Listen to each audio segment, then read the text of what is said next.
Sveiki, šiandieną noriu trumpai pakalbėti apie pigmentus, apie trinamus pigmentus ir kaip teisingai juos įsitrinti, kad nebūtų kažkokios problemos įtrinant, kad būna, kad pradedam trinti, pigmentai nesilaiko, nenori įsitrinti, lieka va tokiom visokiom drūžėm.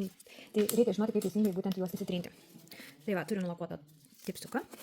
Ir visų pirma, ką mes turime pasidaryti, tai išsilakavusios nagus, aš šiandien tipsiuką, turime pasidengti su topu. Topas tinka, bent jau iš Green Line tinka visi topai, tai va, išbandžiau ir Top Winner, ir Top Shine, ir Top Crystal.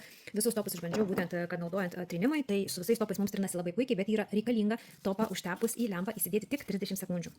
Kaip pavyzdys, jeigu perlaikysit, išlaikysit visą minutę, jau tada nebenori pigmentai trintis. Jau yra sunkiau.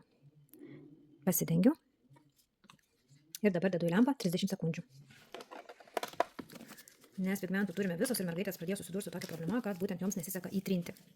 Tai noriu trumpai parodyti, kad viskas yra gerai, tai turime žinoti, kaip ir ką reikia daryti teisingai. Ir tada viskas mums puikiai įsitrina. Tuoj praeis mums 30 sekundžių. Na, va, viskas. Ir dabar geriausiai, aišku, ištraukia rankytę, klientas iš lempos ir, aišku, mes pradedam įtrinti. Įsitrinu teptuką, kempinėlę, pigmentų ir pradedu trinti. Va, ir puikiausiai, aišku, turim paspausti, judesiukai tokie jau stipriau yra prispausti prie nago. Kempinėlė būtent būna šitaip stipriau prispausta ir va tokiais trinamaisiais judesiukais yra labai gražiai pasidengia, tolygiai pasidengia. Ir visada turit stebėti, kad šitoj pusėje būtų pigmentų, nes jeigu pigmentas pasibaigia, jau nebėra, tai logiška, kad nebeįtrinsit. Va, kaip gražiai įsitrinu. Ir tolygiai, jeigu kažkur pritrūkot, vėl biškutuką kempinėlę paspaudžiam, pamirkom į pigmentą. Ir va, puikiausiai. Ir šitaip įtrynusios, palaikėm 30 sekundžių topą, įtrynėm ir dabar grįžtam į lempą pilnai polimerizacijai. Tai reiškia, galim palaikyti dar 30 sekundžių. Viskas supolimerizavo. Va, ir va, pas mus labai gerai viskas įsitrynė. Jau stipriai nespauskim valydamos, nes gali truputuką apsibraižyti. Ir dabar visą šitą paruoštuką, taip šitaip įtrintus nagučius galim padengti su topu ir tada išlaikyti 60 sekundžių lempoje. Arba žiūrima, kaip jau gamintojas yra užrašęs ant buteliuko, ant kitų produktų ir tiek laiko išlaikome lempoje.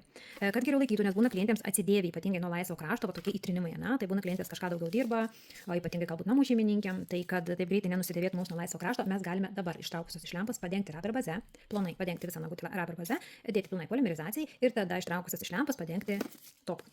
Padengusios topų vėl tada laikysim pilną polimerizaciją ir taip geriau laikys mums būtent nuo laisvo krašto. Tai va, viskas yra šitaip labai paprastai, tik tai reikia žinoti kelis tokius smulkius niuansus, kad, na štai, pilnai supolimerizuota. Ir jeigu dirbsime atsargiai, viską darysime taip, kaip reikia, taip, kaip jums yra papasakota, tai ir įsitrinsit lengvai ir išlaikys įtrinimai daug geriau. Gerų darbų.